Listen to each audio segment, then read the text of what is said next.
4월 28일 수요일입니다. 함께 하신 모든 분들을 환영합니다. 기도하고 이 시간을 시작하겠습니다. 아버지 하나님, 우리의 생각과 또 우리의 뜻을 주장하셔서 우리의 부족한 삶이 언제나 주님 안에 있게 하여 주시옵소서. 이 아침에 우리의 걸음을 주께서 인도하셨음을 우리가 알고 있습니다. 하나님, 우리의 삶을 붙잡고 가르치셔서 하늘의 뜻에 합당한 주의 마음에 맞는 존재들로 다듬어 주시옵소서. 이 아침에 말씀과 만나기를 원합니다. 그리고 그 말씀 가운데에서 우리의 삶에 대하여 말씀하시는 하나님의 음성을 듣기를 원합니다. 주님, 각자의 심령 가운데 함께하여 주시옵소서. 혹 삶에 대한 여러 가지 부담과 무게로 우리가 주님과 교통하기 어려운 환경 가운데 있다면은 주님, 우리의 마음 가볍게 하셔서 하늘의 귀한 것들 받아들이기에 어렵지 않을 수 있도록 또한 역사하여 주시옵소서. 이 시간에 우리가 생각하고 도모하는 모든 것들이 하늘의 것이 되기를 소원합니다. 주님, 깊이 역사하셔서 우리의 삶을 만지시고 또한 새롭게 하여 주시옵소서. 거룩하신 예수 그리스도의 이름으로 기도합니다. 아멘. 여러분은 최근에 한 번쯤 천조국이라는 말을 들어보신 적이 있을 것입니다.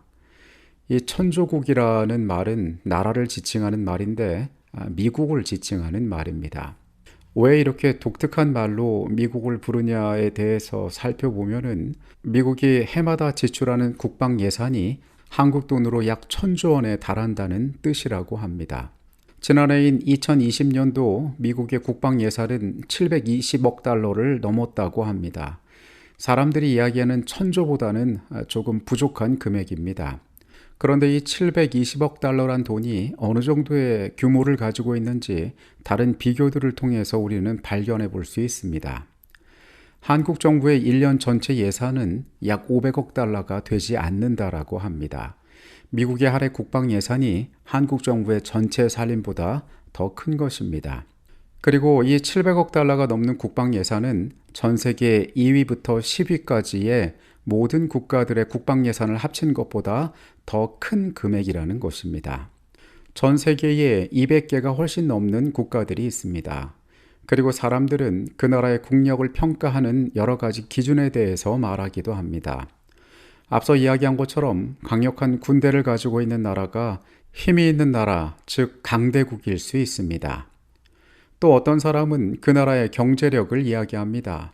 살림의 규모가 큰 나라가 강대국이라고 이야기하는 것입니다. 문화나 기타 여러 가지 조건들을 이야기하는 경우들도 있습니다. 그러나 인간 세상에서 역사적으로 그리고 오늘날에서도 사람들의 대체적인 판단들은 크게 다르지 않습니다. 오늘 우리는 하나님의 말씀 가운데에서 매우 흥미로운 표현을 보게 됩니다. 오늘의 주제는 강대한 나라입니다. 하나님께서는 아브라함에게 땅의 모든 족속이 그를 인하여 복을 받을 것이라고 약속하셨습니다. 그리고 그뿐 아니라 아브라함에게 또 하나의 약속을 더해 주셨는데 그것은 그를 강대한 나라로 만들겠다고 말씀하신 것입니다. 창세기 12장 2절의 말씀입니다. 내가 너로 큰 민족을 이루고 내게 복을 주어 내 이름을 창대하게 하리니 너는 복이 될지라. 그가 고향을 떠날 때에 그의 삶을 향하여 주어진 약속 가운데 하나님께서는 그로 인하여 큰 민족을 이루겠다고 약속하셨습니다. 18장 18절에서 이 약속은 반복됩니다. 아브라함은 강대한 나라가 되고 천하 만민은 그로 말미암아 복을 받게 될 것이 아니냐. 성경의 표현 그대로 그는 강대한 나라가 될 것이라는 하나님의 약속을 갖게 됩니다. 창세기 46장에서 야곱은 요셉이 아직 살아있음을 확인하게 되고 이 요셉의 초청으로 그와 그의 가문은 가뭄을 피해서 애굽으로 이주하게 됩니다.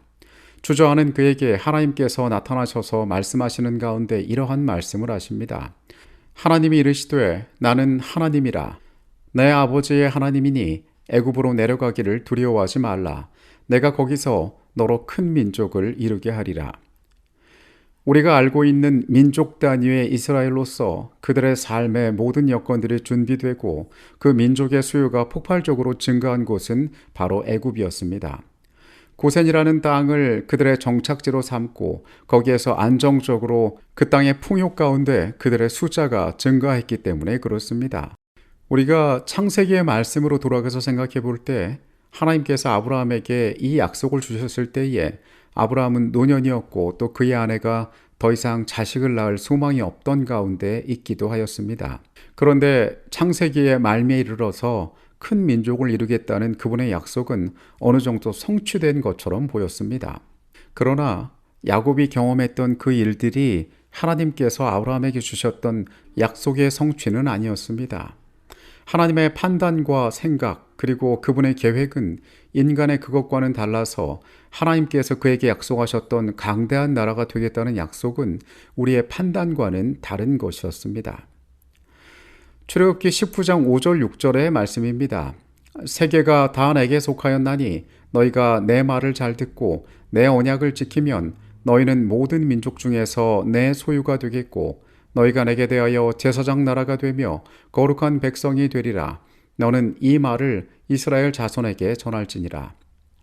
홍해의 경험을 통해서 그들이 광야로 나아가게 되고 하나님의 산에 이르러서 그들은 새로운 민족으로 하나님께 율법을 받게 됩니다. 그리고 이 과정 가운데 하나님께서는 그분이 세우신 이 민족에 대하여 그분이 어떠한 계획을 갖고 계시는지를 말씀하십니다. 그분께서는 이스라엘이 제사장 나라가 될 것이라고 말씀하셨습니다. 이 민족이 형성됨에 있어서 그들의 앞으로의 삶 가운데서 어떠한 사명을 감당하며 살아야 하는 국가가 되어야 하는지에 대해서 말씀하고 계시는 것입니다. 이사야서 60장에 있는 말씀입니다. 일어나라 빛을 발하라. 이는 내 빛이 이르렀고 여호와의 영광이 내 위에 임하였음이니라. 보라 어둠이 땅을 덮을 것이며 캄캄함이 만민을 가리려니와 오직 여호와께서 내 위에 임하실 것이며 그의 영광이 내 위에 나타나리니. 우리가 잘 알고 있는 것처럼 이사야서는 넘치는 메시아에 관한 예언들로 채워져 있는 책입니다.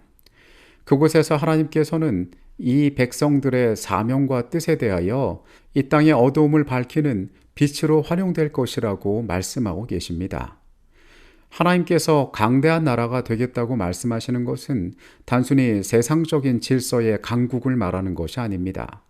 다른 나라보다 뛰어난 무기를 가지고 있고 더 강한 군대를 가지고 있고 그리고 여러 가지 물질의 풍요 때문에 남들보다 더 많은 경제적 부요를 누리는 것이 하나님의 나라가 말하는 강국이 아닙니다.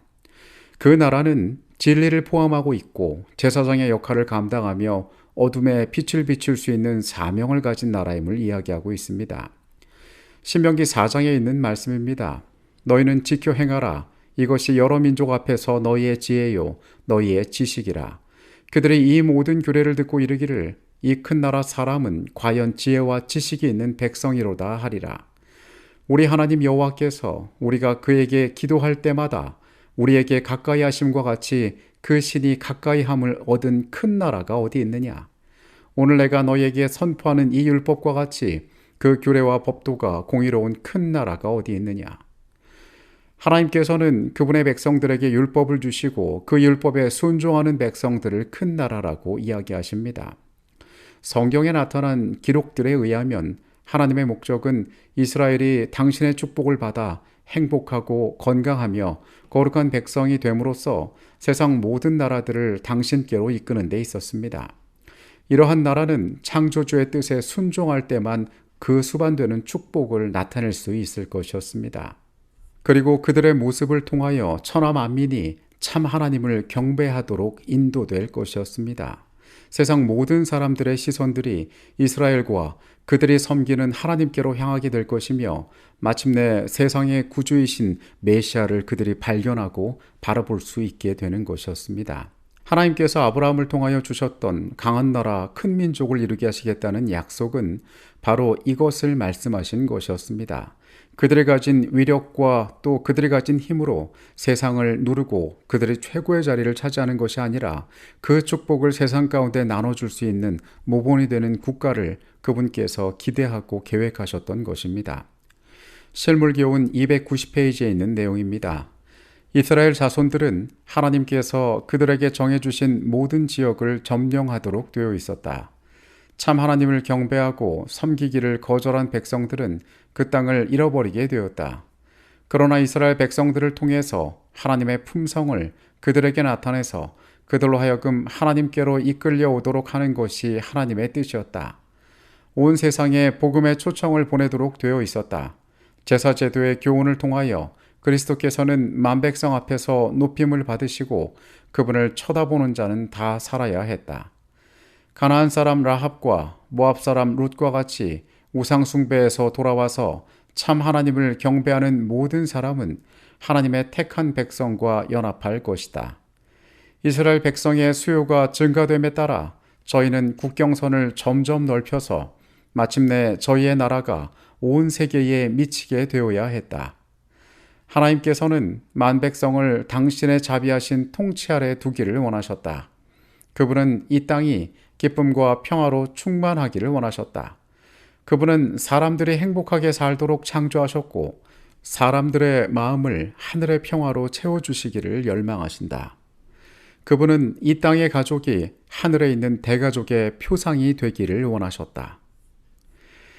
하나님께서 이스라엘을 통하여 이루고자 하셨던 영적으로 강한 나라가 되게 하시려던 그분의 계획은 어쩌면 오늘 이 땅을 그리스도인으로 살아가고 있는 우리를 향하여 주어진 기별이기도 합니다. 베드로전서 2장 9절은 말합니다. 너희는 택하신 족속이요 왕같은 제사장들이요 거룩한 나라요 그의 소유가 된 백성이니 이는 너희를 어두운 데서 불러내어 그의 기이한 빛에 들어가게 하신 이의 아름다운 덕을 선포하게 하려 하심이라. 이스라엘 백성을 통하여 하나님이 어떠한 분이신지 그 세계에 그분을 나타내도록 계획된 것처럼 그리고 그 모습을 통하여 그들이 하나님을 발견하고 메시아를 발견하게 한 것처럼 어쩌면 그것이 오늘날 우리를 향하여 가지고 계신 하나님의 목적이라는 것을 우리는 발견할 필요가 있습니다. 이 땅에 존재하는 모든 교회와 모든 그리스도인들은 끝까지 함께 하시겠다고 약속하신 예수 그리스도와 협력하여 그분의 능력을 통하여 이 목적을 이루기 위하여 최선을 다해야 할 것입니다. 증언보감 2권에 있는 내용입니다. 만일 히브리인들이 그들의 의무에 성실했을 것 같으면 그들은 세상에서 하나의 강대국이 되었을 것이다. 그분의 빛과 진리는 그들을 통하여 드러나게 되고 그들의 모든 형태의 우상숭배보다 그분의 정부가 우수하다는 것을 보여주는 하나의 예증으로서 그분의 현명하고 거룩한 통치 아래 우뚝 서 있게 되었을 것이다. 우리는 성경의 역사 가운데 안타깝게도 이스라엘이 그 빛의 사명을 잘 감당하지 못하는 모습들을 볼 수가 있습니다. 주께서 제사장 나라 삼으려고 하셨던 그 백성들은 하나님께서 그들을 향하여 두신 선한 뜻과 또 그들의 삶에 주신 율법의 축복들이 어떠한 것인지 미처 깨닫지 못할 때가 많이 있었습니다. 그들은 이방의 것들을 부러워하고 자신이 가지고 있는 것들의 가치를 하찮게 여기기도 하였습니다. 그때 하나님께서는 그들 가운데 임재하실 수 없었고 그들의 모습은 세상 가운데에서 제사장 나라의 일들을 감당할 수가 없었습니다. 오늘 하나님께서 동일한 부르심으로 우리의 삶을 부르고 계심을 우리는 기억해야 할 것입니다. 그분께서 우리를 향하여 큰 민족, 강한 나라가 되게 하겠다고 동일하게 약속하고 계십니다. 그리고 그 약속은 결코 이 땅의 질서와 같지 않다는 사실을 또한 우리는 기억할 필요가 있습니다. 힘이 센 군대와 많은 물질적 풍요가 그들을 영적으로 강한 나라가 되게 하지 않습니다. 오늘 우리는 그 약속을 믿고 그 율법에 순종하며 하나님의 뜻에 따라 살아가는 삶의 아름다움을 통하여 세상이 우리를 보고 메시아를 발견하게 하는 그러한 모습이 하나님께서 계획하고 원하시는 모습이란 사실을 깨달아야 할 것입니다. 이 하루의 삶도 하나님의 그러한 계획들을 발견하고 순종하는 삶이 되시기를 바라겠습니다. 다 같이 기도하시겠습니다. 아버지 하나님, 아브라함을 부르셨던 이스라엘 민족을 부르셨던 주님의 그 부르심의 뜻을 오늘 우리가 다시 한번 되새깁니다. 주님, 부족한 우리의 생애 가운데 계셔서 하나님께서 세우실 그 나라에 합당한 모습으로 우리의 삶이 꼴지어지게 하여 주시옵소서. 주께서 기뻐하시는 삶의 모습들을 통하여 아버지를 세상 가운데 온전히 드러내기를 원합니다. 사람들로 하여금 하나님의 품성과 메시아가 어떤 분이신지를 발견할 수 있는 은혜가 우리의 생애 가운데 나타날 수 있도록 역사하여 주시옵소서. 거룩하신 예수 그리스도의 이름으로 기도합니다. 아멘.